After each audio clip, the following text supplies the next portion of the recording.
Hello, welcome back to the Nomad studio, to this rear view review. In this video, we're going to change the stock rear view mirrors. I'll tell you why it's a good idea to change them. I'll show you what I've chosen for new mirrors and how to install them. And in the end, let's have a look at the most recent accessories that I've added to the bike. Okay, let's go.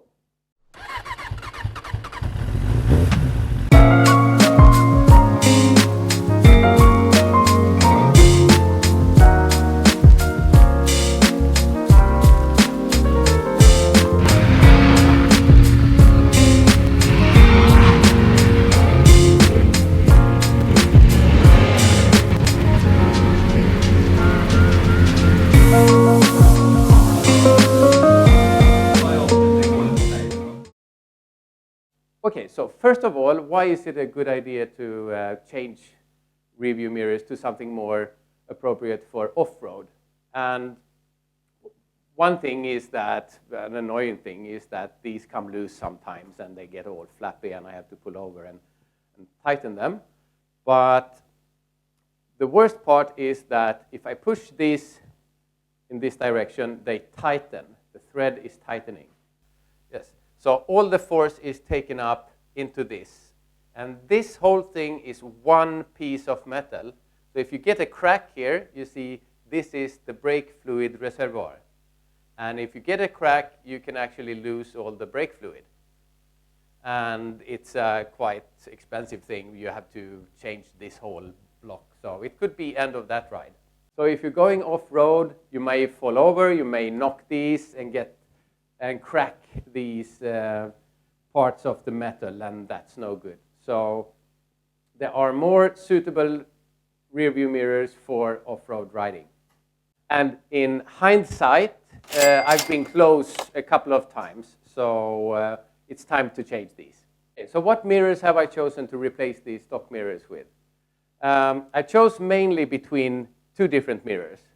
The extremely popular double take mirrors that are based on the RAM mount system, and you can't really go wrong with them. They are loved by everyone who uses them, and they work perfectly for off-road riding.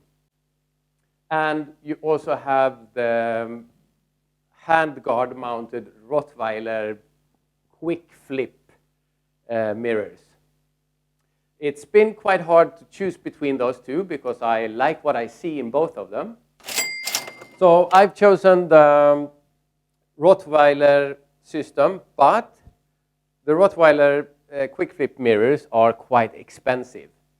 And especially, I didn't find a reseller in Europe for them. So with shipment, it comes in at way over $250. So I found these in Netherlands at rallymoto.nl, and they come a bit cheaper because they have produced their own mirrors. So the mounting part is Rottweiler, and the mirrors are Rallymoto. All right, so let's have a little unboxing. So they come in this little box, like looks really nice. So this is the actual mirror. So this is the mounting part, and this is, I've loosened this a bit. So yeah, this is what we'll mount to the handguard. Yeah, so I got these with shipment for about 160 euros. So it's way cheaper, but still really good quality feel on the mirrors. Okay, so let's first remove the stock mirrors.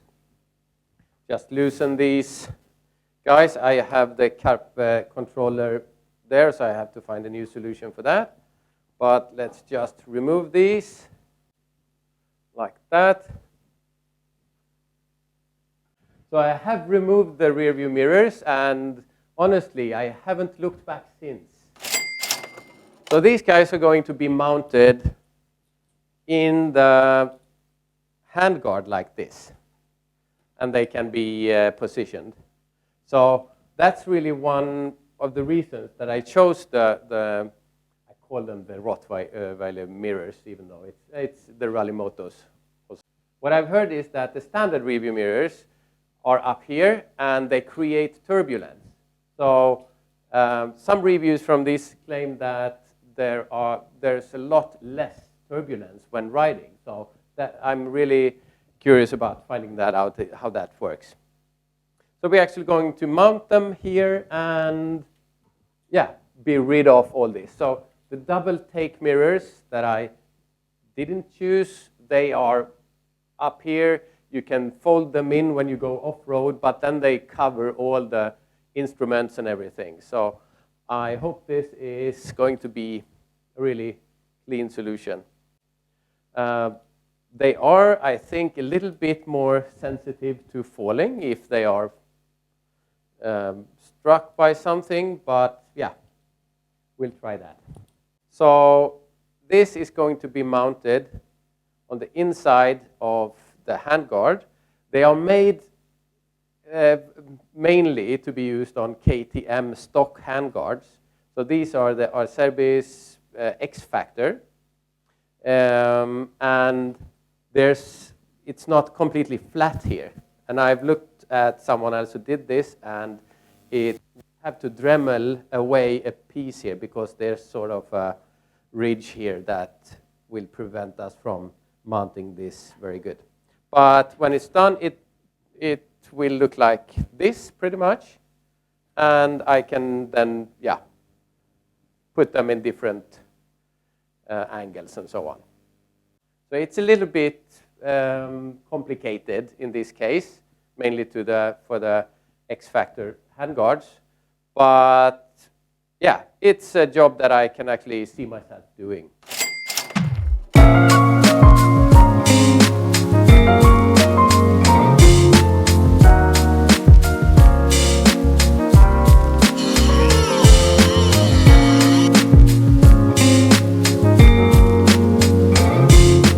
It's going to be something like this.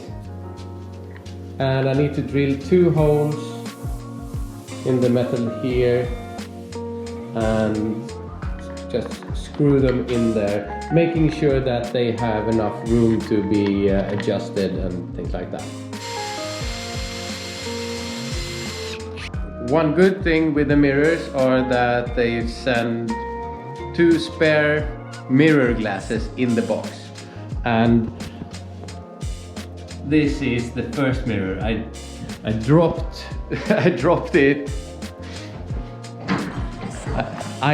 it on the ground and broke the mirror. So that's the first test. But you get some replacement mirrors in there. They are a bit more bluish, but that's okay.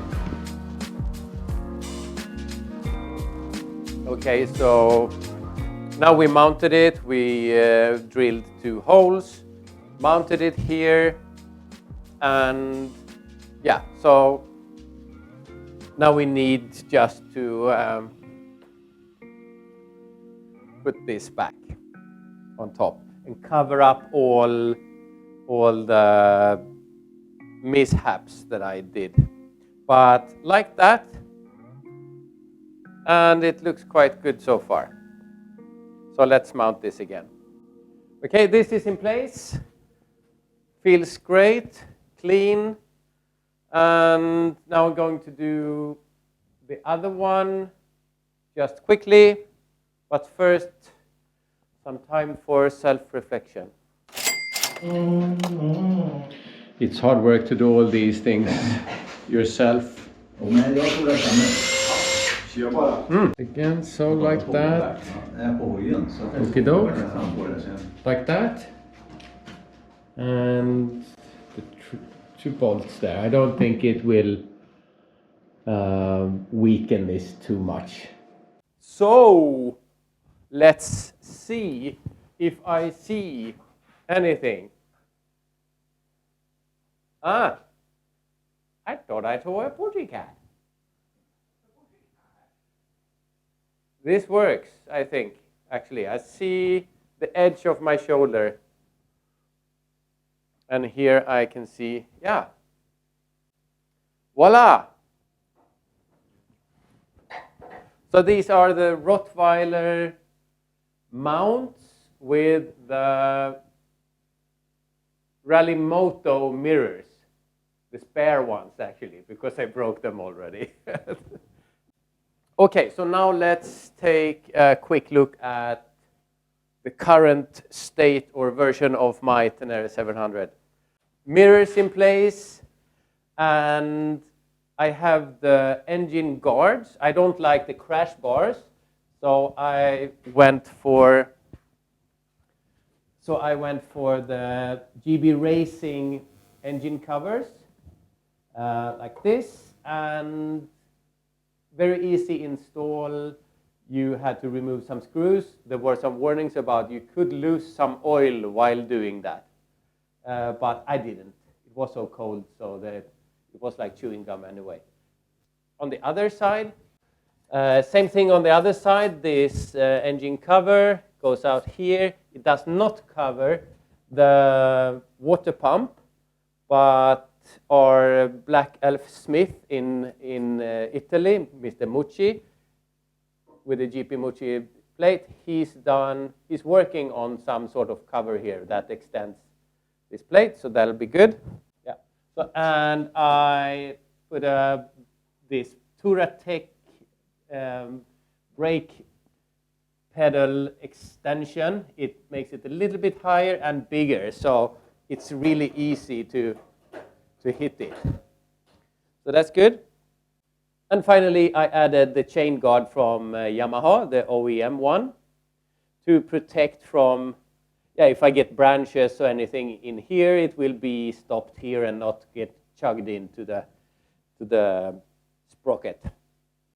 And thanks for watching, everyone. And don't forget to subscribe if you don't do that already. If you're quick enough, you can click this button, or it's gone again. So see you in the next video. And cut. And cut. Oh, it's a wrap. It's a wrap.